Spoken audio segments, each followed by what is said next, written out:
This is the side of the Sportster engine. See, there's the air cleaner. You can see in between those lifter blocks. Usually there was oil in there. Right in there. Now, in that black spot, that's from before. That's baked on there. Nothing. You would see oil dripping down there and there. So this engine restore works. Just took it out riding a bunch today. Nothing. No problem. Runs good. Actually, I put some JB Weld on there. There was a very slight lifter block leak right there. I said, the hell with it. You know what? They tell you you can't do that stuff. Oh, it's snake oil. Oh, yeah. Okay. It doesn't work all the time. If you got a broken ring or something, forget it. That way down in there, that's all burnt oil from way before. But this used to especially pull up on that side right there because there's the breather. It used to come, you can see the cylinders are all dark. That's from before. Just go down there, pull up in there, drip off the bottom of the air cleaner, which is that, onto the pipe, go in there, fill up on there, come on in here, get if you can get on the bags back here. Totally excuse me, it totally stopped it. So this might last for tens of thousands of miles too. That's the joke. So every time I do an oil change with some AMSOIL, I said, don't add any additives to AMSOIL. It's just got everything you need. Well, there's going to be a half a can of Engine Restore V8 formula. Half a can. It's exactly what I put in here. So, whatever. And I do oil on this. See where it's at? It's pretty full. It probably should use a little, it should probably be down a little lower. Because if you put these up on the high side as they get hot, you will get some blow-by. Because the oil expands in here, and it's got nowhere to go, so you get excess crankcase pressure. So I don't even have, it's not even doing it with the oil maybe a little higher than it should be. It's not even doing it then. So, oh yeah, it's snake oil. Okay. I know what I'm doing. I think it's stupid things gonna last me tens of thousands of miles more without doing any top end on it.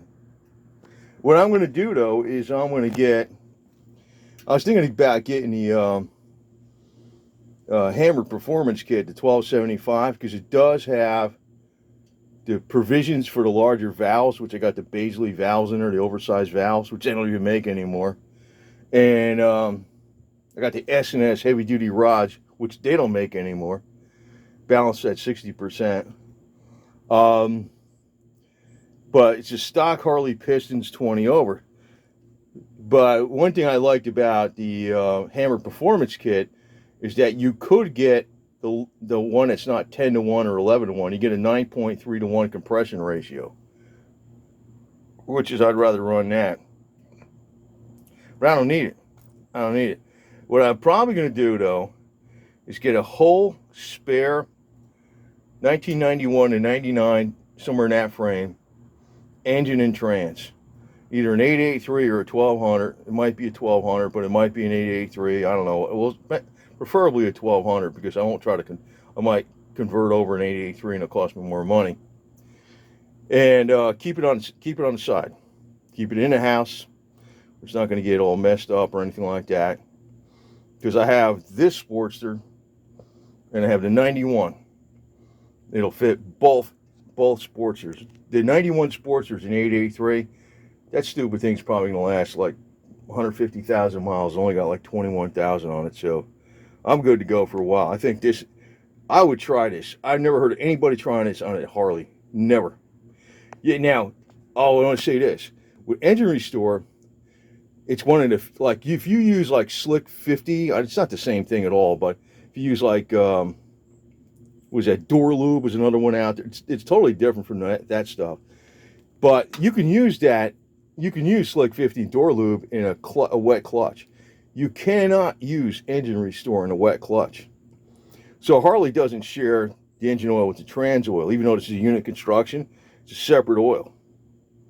I can't put engine restore in the transmission with the wet clutch. So that kind of tells you something about, you know, how powerful this stuff is. I don't know, they tell you it feels, the thing is, I've been using it on 3 of my vehicles for years now, and they all got over 250,000 miles and they run like new. I just never had it in the bike. Why not?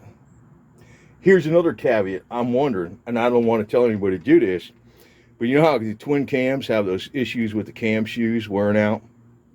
And you got to keep checking them. It's probably best to, some guy in there said that if you change the cam shoes, change them to Cyclo, which is CYCLO, and they got better plastic in the cam shoes. But I was almost wondering, I don't even know if engine restore in any Harley would, supposedly it doesn't harden nothing. Just don't put it in with a wet clutch, but with the trans fluid with a wet clutch. But I was wondering on the twin cams, would that make the cam shoes last longer? I don't know. I'll show you what it is. All right, this is what I'm running. I ran a whole half a can of the V8 formula in the Harley. And like today, I noticed even it's got more power. I rolled it on a little bit. I was doing 45 in 4th gear, and I got my bike really geared for highway, right? So I was only doing like 2,500 RPM, so I just rolled it on a little bit. Before I knew I was doing 70. It's like, it seems to have more power too. So I'm just going to leave it alone. You know, there's an old mechanic used to say, as long as it works and it runs good.